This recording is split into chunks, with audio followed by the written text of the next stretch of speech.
But you get the idea here. Here, let's pull up the inflation expectations. You can see, here is what, beginning of 2014. Here's the summer of 2014, and so you can see that is when. Here's the beginning of 2014. Here's the summer, and when crude oil dropped, so did inflation expectations.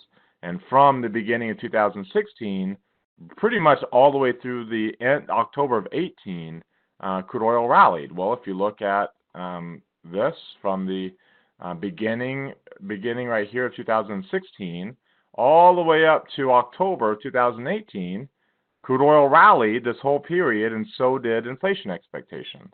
And you can see now coming down, inflation expectations have been coming down, and lo and behold, so has crude oil until the past couple of weeks. In the past couple of weeks, crude oil's had a nice little bounce, and it's trying to get back above its 200-day moving average.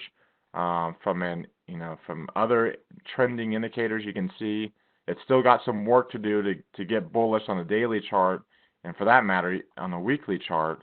But you notice that on the weekly chart for crude oil, we are a lot actually closer to its cloud, to breaking through its cloud, and it is above the green line again. Finally, we had broken above the green line here, then we rallied, then we pulled back down below the blue, but below the span, so it's not the same kind of signal, and now we're back above that green line again. So what we don't see yet, at least, is this improvement in inflation expectations over the same time frame. So here is I don't know if it will let me. Yeah, so here's the weekly inflation expectations. So this would be this week, right? The last 2 weeks here. This is this week today, and this is last week, and then the week before. So remember, the last 2 weeks have been really good bullish for crude, but not for inflation expectations. So here's right there is where we were on 614, and we're obviously not much higher than that, whereas on crude we are. So I actually expect this will pick up now, that crude oil is making its move, and usually does first. Crude oil will make its move first, then you'll see inflation expectations start to rally. And as they do, then you will see this start to rally again too, right? So this will come a little bit later, because you can see it rolled up. So crude oil rolled up first, inflation expectations rolled up next, and then yields rolled up last, right? And then again, crude oil peaked in October of 18. Well, they kind of all peaked here in October of 18. Crude oil, inflation expectations, and yields. They've been all coming down, but again, like crude, or like the inflation expectations, crude has rallied, inflation expectation hasn't, and yields haven't really either. But you've got that long lower shadow from last week that we're still holding that support. I do think we are forming a low point here. And this again, I know this is kind of an intermarket, but that's an intermarket relationship. It's a very important element of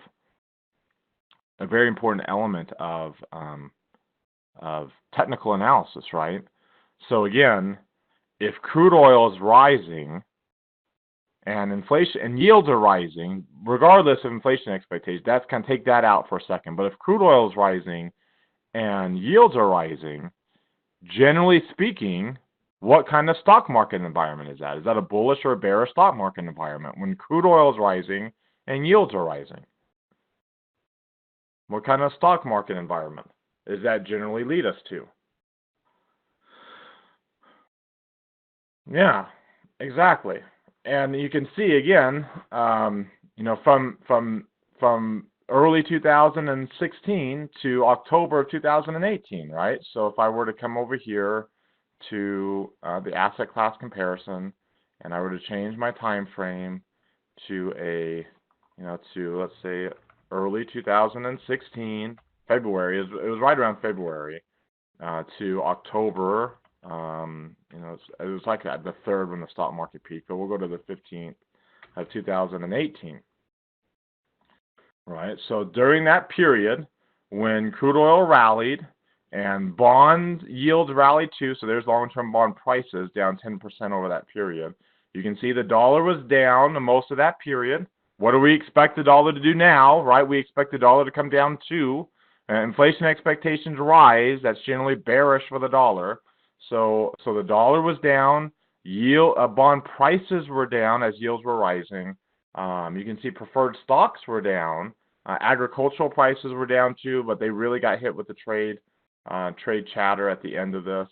And you can see until the trade war chatter hit, emerging markets were killing and small cap stocks were killing during this period of good bullish risk appetite. Developed markets lagging to, for most part, until the end. Again, trade chatter and Brexit really weighed on that. And of course, gold was bullish with the weakness in the dollar again until the trade chat. Not as bullish as stocks, but they were outperforming. They had a good run. They were outperforming high yield bonds, and high yield bonds kind of match what the stock market does. So you can kind of see what happens during periods of rising inflation expectations.